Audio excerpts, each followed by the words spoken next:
On Fitri. Okey, kembali kita langsung dari Mahat Muhammadi Kelantan di Kota Baru spesifiknya. Dan saya bersarapan hari ini, kalau dapat saya tunjukkan, kita ada pulut yang biasa dimakan dengan ikan goreng ataupun pilihan lainnya yang disediakan guru pada ini dengan nyo. Okey, dan saya tertarik cukup dengan ni kuih kubah guling ni. Dapat dirasa secara live.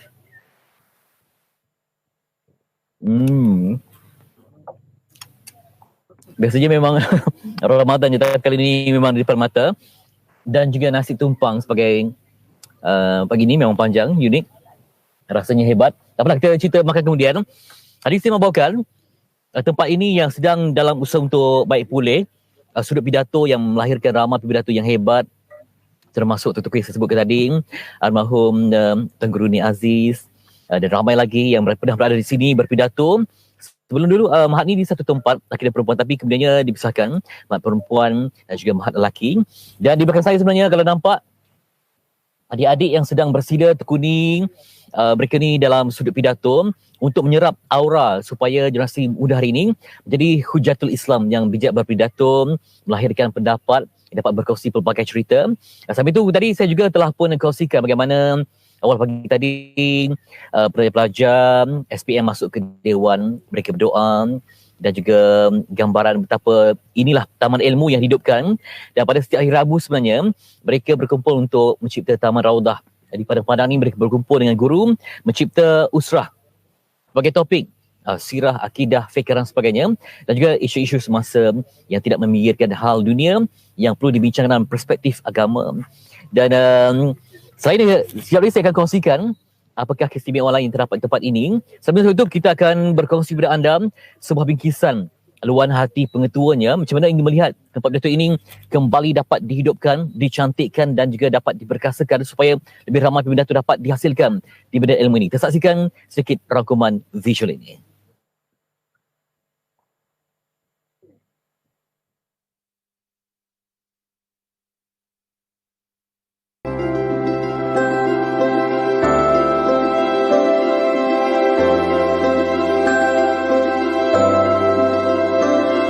Mahat Muhammadi ini tertubuhnya pada tahun 1937 lagi. Ianya telah melahirkan ramai ulama-ulama, ahli-ahli cendekiawan, ahli-ahli politik. Dari segi infrastruktur kita masih lagi memerlukan beberapa perkara. Maka jatuhnya kita ada beberapa blok yang lama. Blok C sana tu blok yang lama, hampir 20 tahun lebih. Jadi blok tersebut dari segi pendawaian dia yang telah lama, kadang-kadang dia mengganggu proses PDMP, kadang-kadang berlaku elektrik terputus dan sebagainya.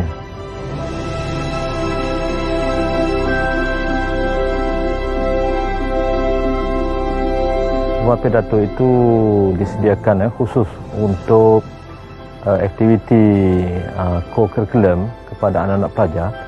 Di situlah pelajar akan mengeluarkan idea-idea mereka dan kita pihak ahli kuasa memberi tajuk yang sesuai dan mereka lah yang akan berpidato kepada rakan-rakan. Dengan adanya tempat pidato tersebut akan memberi jati diri keberanian kepada anak-anak untuk menyampaikan idea-idea mereka.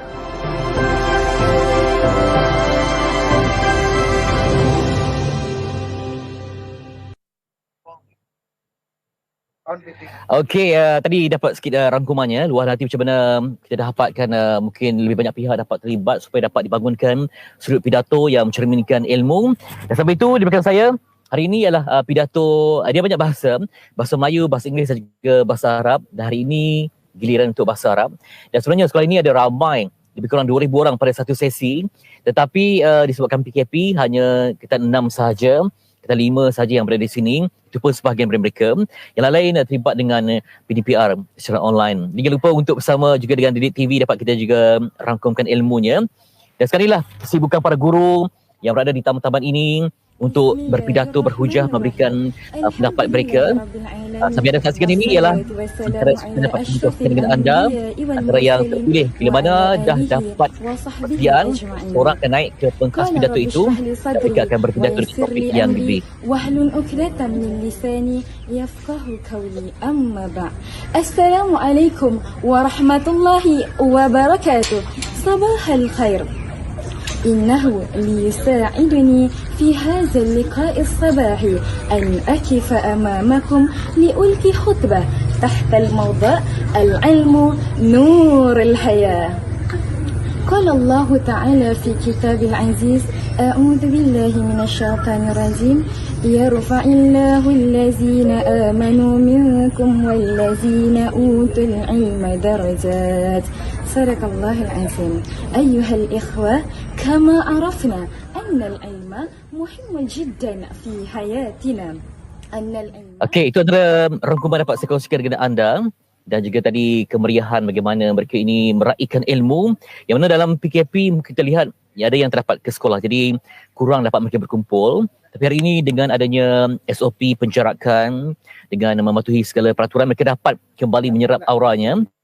Sebab saya percaya insyaAllah Mac nanti dan juga April nanti akan perlahan pelajarkan ke sekolah yang mungkin sekolah rendah pada bulan Mac dan sekolah menengah pada bulan April. Dari situ dapat kita harapkan dengan adanya program vaksinasi negara dapat diperbaiki semuanya sekali, dapat kembali ke sekolah untuk kita garap ilmu yang cemerlang. Dan ini dia, tempat ini sebenarnya kalau dapat tadi ditunjukkan dalam visual kami, yang mana tempatnya tidaklah begitu besar, tetapi bila masuk ke sini terasa auranya, sebab tempat ini pernah menjadi tempat singgahan tokoh-tokoh yang hebat, tokoh-tokoh yang cemerlang, yang mana boleh dikatakan 10% daripada pelajar di sini terbang ke luar negara seperti di Timur Tengah, termasuklah di negara luar untuk bidang pelbagai perubatan syariah dan sebagainya. Okey, saya juga sempat tadi bersama nak mempersilakan salah seorang pelajar. Okey, salah seorang pelajar yang dapat kita temu bual, iaitu nak panggil apa, Adik Amni ya? Okey, kenapa begitu berminat dengan dunia pidato? Okey. Sebab bagi saya pidato ni. Ya. Okey, kenapa minat dengan pidato? Sebab bagi saya pidato ni adalah satu soft skill yang perlu kita ada untuk kita bina personality diri kita dan untuk kita lengkapkan diri kita dengan credibility dan kewibawaan. Okey, bagi pidato yang bukan bahasa Melayu, seperti bahasa Inggeris dan bagi bahasa Arab, apa yang diperlukan sebenarnya? Sebab kita kadang-kadang takut ya, bahasa sendiri pun ramai takut. Ini pula tentang bahasa Arab terutamanya, yang sangat, bahasa Arab ni bahasa yang penuh dengan disiplin. Macam mana supaya tidak takut untuk berbahasa asing? Yang pertama sekali kita kena ada minat lah. Kena ada minat. Bila once kita ada minat, walaupun benda tu, kalau bahasa Arab kan, bahasa Arab ni antara bahasa yang tersusah lah berbanding bahasa Inggeris dan sebagainya, sebab dia ada hukum-hukum yang tertentu. So bila kata ada minat, walaupun benda tu susah, kita akan go through juga. So bila kita minat, kita dah belajar betul-betul, so kita akan secara sendiri yakin tu akan terbina dan kita akan yakinlah untuk melantunkan benda tu. Ya, terima kasih kita ucapkan pada adik ya. Mungkin dapat kembali bersama dengan rakan-rakan untuk menyebarkan ilmu dan pengetahuan. Apapun, inilah dia antara bingkisan saya di suasana yang ilmu, sebab menjelang Mac nanti kita akan masuk semula ke sekolah. Jadi ini dia usaha kami di MSI untuk terus memberikan anda limpahan ilmu dan maklumat, gambaran tentang sebuah perjuangan untuk hidupkan kembali warisan yang indah, berpidato dan meraihkan ilmu. Sekian langsung daripada saya, Ahmad Fitri Yahya dari Mahat Muhammadi Perempuan Kota Baru. Bersama kami di rakan tugas di MSI. Silakan.